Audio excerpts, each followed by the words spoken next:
Fire signs, tignan po natin kung ano ang mensahe para sa'yo ngayong araw. Keep in mind po na ito ay general reading lamang, so hindi po lahat ay makaka-relate, so be open-minded. Tignan po natin, okay, kung ano ang mensahe para sa'yo. Sa mga gusto po palang magpa-private reading, makikita nyo po yung link sa description box below. Tarot Intentions by Aliana Reyes. Okay, tignan natin kung ano ang mensahe for you. Mayroon tayo ditong a blessing for support. So, fire signs, mafe-feel mo ba yung suporta ng mga tao sa paligid mo ngayong araw na ito? Ayan. Or pwede rin naman na ikaw yung sobrang dito, supportive ngayong araw. Ayan. A blessing for support. So, may mga tao dito na hindi mo inaasahan na susuportahan ka nila. Natutuwa sila sa aura mo. Ayan o. Natutuwa sila sa mga, sabihin natin, sa mga actions mo ngayon. Kaya yung suporta nila sa'yo is sobra din naman talaga or mafe-feel mo talaga. Tignan natin kung ano pa yung mensahe for you. Okay, pagdating sa iyong family, kamusta po? Kamusta ang family ni fire signs? Aries, Leo, Sagittarius ngayong araw. So we have Page of Pentacles, so growing. So pwedeng, hindi ko alam kung meron ka pang nag-aaral na kapatid or nag-aaral na anak, no? Fire sign. So, growing kasi yung energies. Ayan. So, pwedeng meron kayong isi-celebrate. And some of you naman, pwedeng meron sa family members pala ninyo na nakikita ko dito na pwedeng magkaroon ng salary increase. So, may good news kayo na ma-receive ngayong araw. Or meron dito, ayan, isang baby na makakapag-send siya ng kung anumang message, no? Mga random message sa ibang tao. So, medyo mahihiya kayo dito. Ayun. Or magsasorry kayo kasi nga syempre merong mga nasendan na mensahe. So, tignan pa natin. Ano pa yung mensahe? At ito, pwedeng kayo din naman yung nakakaramdam ng support. Ito, pwedeng family mo talaga yung sobrang supportive sa'yo ngayong araw na ito. Tignan natin pagdating naman sa mga kaibigan mo. We have Four of Pentacles. So, mga kaibigan mo, pwedeng meron dito mga nag-uusap-usap regarding business. Pwedeng yan yung pinag-uusapan ng mga friends mo ngayon. So, ayan, makinig ka lang, meron ka talaga matututunan sa kanila or pwede nga na ikaw yung isa sa mga inaano ba nila, sinasabihan nila na mag-business, yung mga ganyan. So, meron silang offer sa'yo dito. At nakikita ko din dito, ayan, may mga kaibigan ka dito na kung lumalabas man kayo, talagang nandun yung pagtitipid ba, ganun. So, nakikitaan mo yung mga friends mo na concerned talaga sila sa finances. Tignan natin kung ano pa yung mensahe pagdating naman po sa, ayan, pasensya na kayo, hinaharangan ni Dimitri ngayon yung camera natin. Ang likot-likot ng batang ito. Okay, so tignan natin, we have naman pagdating sa love life mo. Pagdating sa love life, we have Queen of Swords, ayan. So may magsisermon sa'yo ngayon, pwedeng boyfriend mo, girlfriend mo. And, ayan, ayusin lang muna natin, malikot. Okay. Ayan. Hindi pala siya naka-secure kasi. Ayan, pasensya na. Tapos si Dimitri pa nagkulit. Okay, so, tingnan natin. Ito, we have Queen of Swords kasi. So, kapag meron kang mga itatanong sa person mo ngayong araw na ito, ay sure naman na sasabihin niya sa'yo honestly kung ano ba yung kanyang nafe-feel, ganyan. So, we have Queen of Swords. Tingnan natin. Okay. Yung person mo, kung may mga nagyayaya sa kanya ngayong araw na to, tatanggihan niya talaga yan. Focus siya sa'yo, focus siya sa kunwari, nag-uusap kayo, ganyan. Tingnan natin. Spirit guide. Pagdating naman sa money, we have Wheel of Fortune. Ang ganda ng finances mo ngayong araw na to. Okay? Huwag mo sayangin yung mga offers na darating or yung mga pagkakakitaan or kung may pera man na darating dito, kung may tutulong man sa'yo, fire signs, huwag mong tatanggihan, okay? Huwag mong tatanggihan ng blessings. Binibigay talaga yan sa'yo kasi para yan sa'yo. Deserve mo yan. Kaya huwag mong isipin na, ay, parang hindi ko to deserve, yung mga ganyan. No, deserve mo yung mga tulong, ayan, na marireceive mo ngayong araw na to. And also, yan yung pagbabago in terms of your finances. Actually, maganda yung pagbabago na to. Kung tumataya ka sa mga tinatayaan mo, tumaya ka ngayong araw na to kasi napaka, open ng door for luck para sa'yo.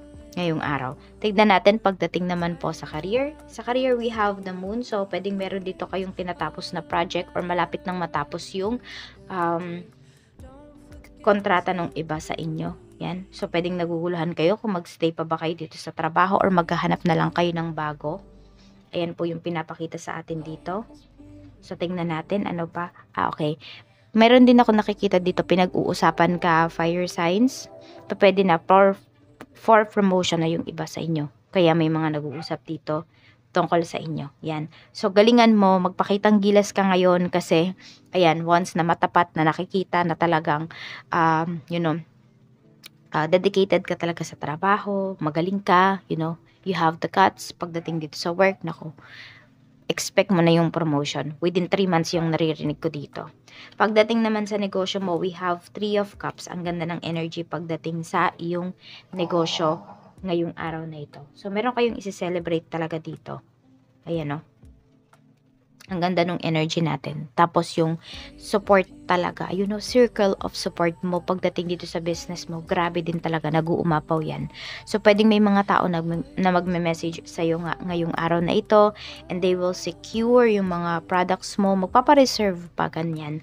So, pwedeng mga full payments na kagad yung ibibigay ng mga tao na o-order sa'yo or magpapareserve sa'yo. Diba? Usually, 20%, 50%, pero dito, ayan, 100% na bubuin. Full payment na kaagad sila dito. Tingnan natin. Basta happy kayo ngayon and also nararamdaman mo din yung suporta talaga ng community. Okay? Or kung meron kayong mga page na sinalihan, not page pala, mga groups na sinalihan, mararamdaman mo yung suporta nila. Pagdating dito sa mga products mo, pagdating dito sa business mo. Tignan natin yung mga positive things na mangyayari sa'yo. We have King of Pentacles. So, meron talaga dito pwede po na galante sa inyo ngayong araw. Ano pa? May salary increase. Ayan po. Tapos, may mag-aalok din sa inyo ng business. Ayan. Tapos kung ikaw ay babae, yung asawa mo good provider talaga ngayong araw. Hindi lang ngayong araw, good provider talaga siya. And mas mafe-feel mo pa yan ngayong araw na ito, fire signs. Pagdating naman sa mga negativities, we have 8 of Pentacles. So wag lang kayo sigurong masyadong focus. Okay to ha, positive energy pa rin to. Ang negative lang dito, pag masyado kang focus sa isang bagay, nakakalimutan mo na yung mga iba mo pang dapat gawin.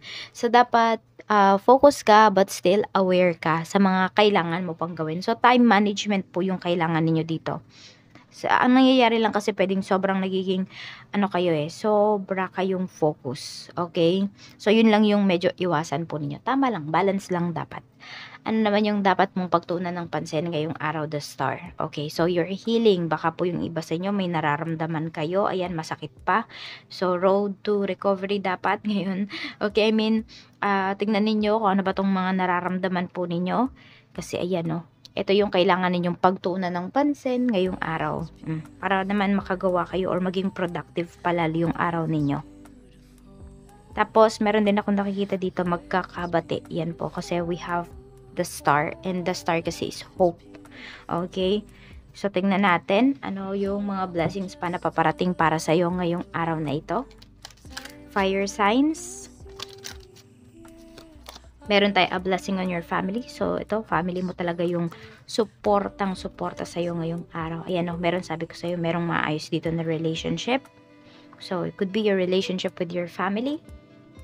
Ayan, so matutuwa ka dito kasi yung mga tao na akala mo hindi ka susuportahan, sila pa yung susuporta sa'yo.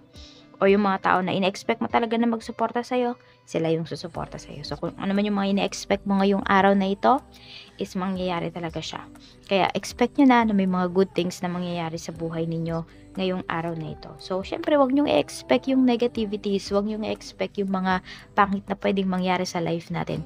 A blessing on a friendship, sabi ko nga sa'yo, is tama yung mga friends na nasamahan mo, fire signs, kasi i-encourage ka talaga nila. Sabi ko nga madami kang matututunan sa kanila. Ayan, pwede rin you meet someone, ayan na pwedeng maging friend mo, could be new friend ito, pwede rin. A blessing on your boundaries. Okay, so ayan, hindi ka naman siguro mapipilit ng mga friends mo or ng mga tao sa paligid mo. You just learn how to say no. Okay, magbe-benefit ka rin doon sa pagtanggi mo, fire signs, kaya wag laging oo ng oo. Ito po yung inyong mga lucky numbers. We have number 15, 28, 33, 14, 39, and 30. Maraming salamat po sa walang sawang pagsuporta ninyo dito sa aking channel.